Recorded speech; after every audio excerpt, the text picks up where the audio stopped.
3. Assalamualaikum warahmatullahi wabarakatuh. Perkenalkan, kami dari tugas kelompok 4 ingin mempresentasikan tugas KDP. Di sini kami ingin memperkenalkan kelompok kami. Saya sebagai moderator bernama Rian Paulus Pratama. Saya Nela Sifamanda, saya Rizko Juga, saya Najwa, saya Rekina, saya Sisilia, saya Mira. Oke. Langsung saja kita membahas kelompok 4. Yang pertama ada latar belakang.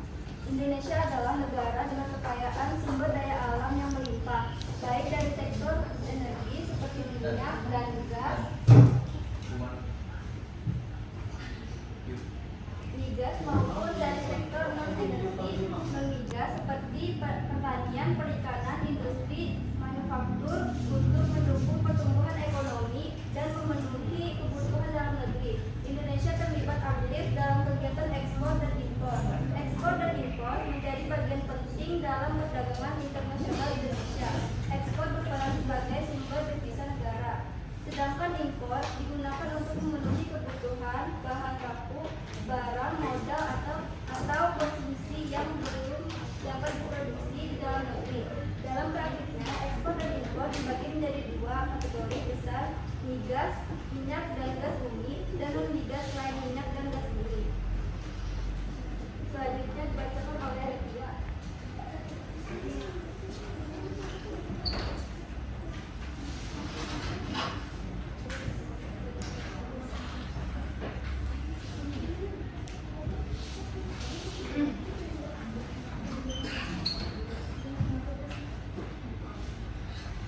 Tren ekspor migas 2013 sampai dengan 2024. 2013 sampai 2016 mengalami penurunan tajam akibat turunnya harga minyak global dan menyusulnya permintaan. 2017 sampai 2018 sedikit pulih seiring membaiknya harga komoditas energi. 2016 sampai 2020 kembali turun drastis puncaknya saat pandemi COVID di 2020. 2021 sampai 2022 naik signifikan akibat lonjakan harga energi global dan pemulihan ekonomi pasca pandemi. 2023 sampai dengan 2024 turun kembali, mencerminkan stabilisasi harga dan transisi energi ke non fosil. Selanjutnya dibacakan Sisil.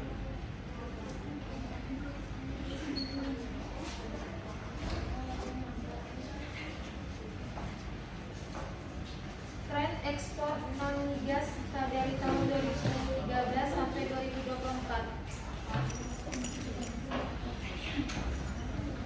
2013 sampai 2016 cenderung stagnan terdampak pelemahan permintaan global.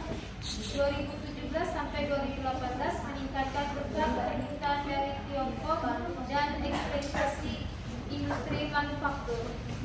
2020 tetap stabil walaupun pandemi melanda, menunjukkan ketahanan sektor non-migas. Dari 2021 sampai 2022 lonjakan besar didorong oleh booming harga komoditas batubara, CPO dan nikel. 2023 menurun seiring tekanan ekonomi global. 2024 proyeksi sedikit naik didukung perjanjian dagang dan diinvestasikan ekspor. Selanjutnya dibacakan oleh Naila. Adapun tren impor migas sampai dengan 2024, 2013 sampai dengan 2016 turun terus karena penurunan harga minyak dan efisiensi konsumsi. 2017 sampai dengan 2018 naik kembali akibat pemulihan harga dan kebutuhan energi meningkat. 2020 penurunan tajam selama pandemi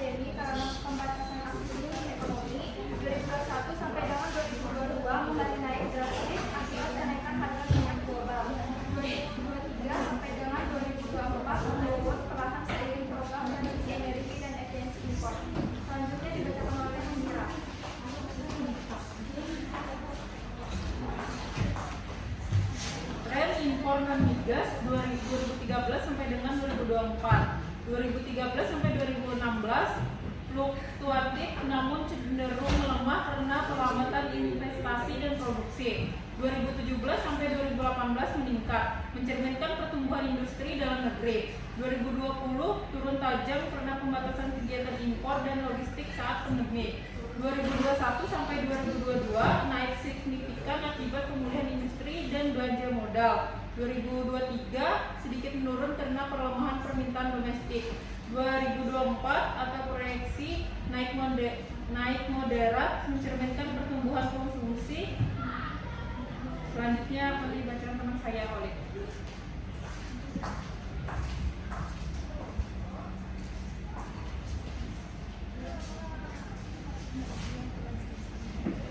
Baik, kesimpulan dari ekspor migas dan non migas atau disebutnya impor ekspor dan migas.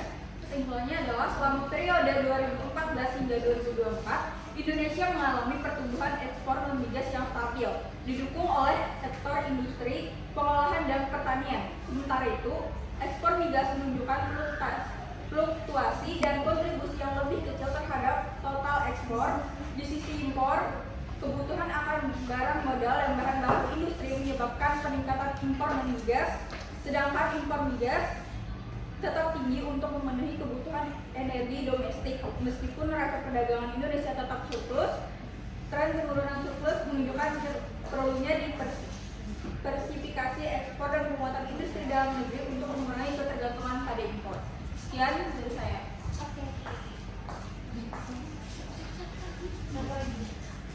Ya, di sini ada tren perikanan 2013 sampai 2026 pertumbuhan stabil. Didominasi oleh ekspor udang, tuna dan rumput laut udang. Udang menjadi primadona untuk pasar AS dan Jepang. Pemerintah mulai mendorong penertiban kapal asing untuk menjaga stok ikan nasional. 2017 sampai 2019 ekspor meningkat seiring pengetatan pengawasan laut dan peningkatan kualitas ekspor. Produk rajungan, gurita dan olahan ikan filet mulai merambah ke pasar Eropa. 2020 pandemi COVID-19 mengganggu rantai distribusi, namun ekspor udang dan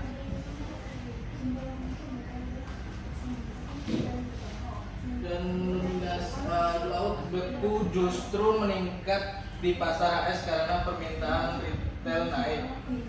2021 sampai 2022 pertumbuhan tajam ekspor tembus lebih dari 6 miliar US dollar. Udang tetap mendominasi, diikuti oleh tuna dan produk olahan lainnya.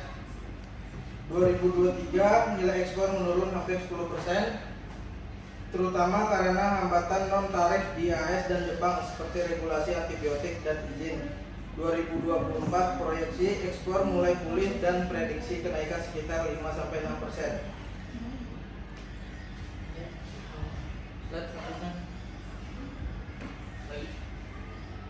Di sini ada tren kayu.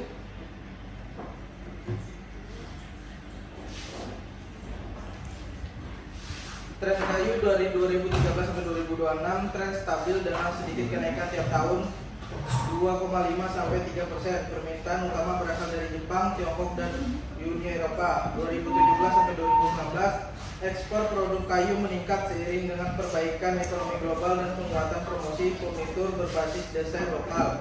2020 pandemi Covid sempat menekan produksi dan pengiriman, namun permintaan furnitur rumah tangga justru naik ke pasar AS dan Eropa.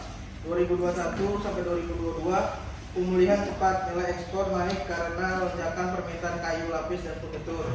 2023 pertumbuhan mulai melambat disebabkan tekanan ekonomi global dan inflasi di negara tujuan ekspor. 2024 estimasi diperkirakan meningkat kembali karena sertifikasi SFLK semakin diterima pasar Eropa. Jadi kesimpulannya komoditas perikanan di sini udang menjadi penyumbang terbesar ekspor perikanan khususnya ke US dan Jepang. Sedangkan komoditas produk kayu, plywood, dan furnitur kayu adalah andalan utama ekspor pertumbuhan stabil selama satu dekade dengan peningkatan tajam pada tahun 2020 sampai 2022 karena permintaan furnitur rumah tangga global. Oke.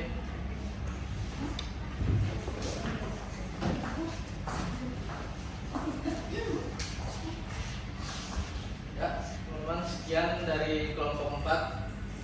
Saya Mohon maaf jika ada salah kata. Sekian Nana, Mohon dimaklumkan. sekian dan terima kasih. Assalamualaikum warahmatullahi wabarakatuh.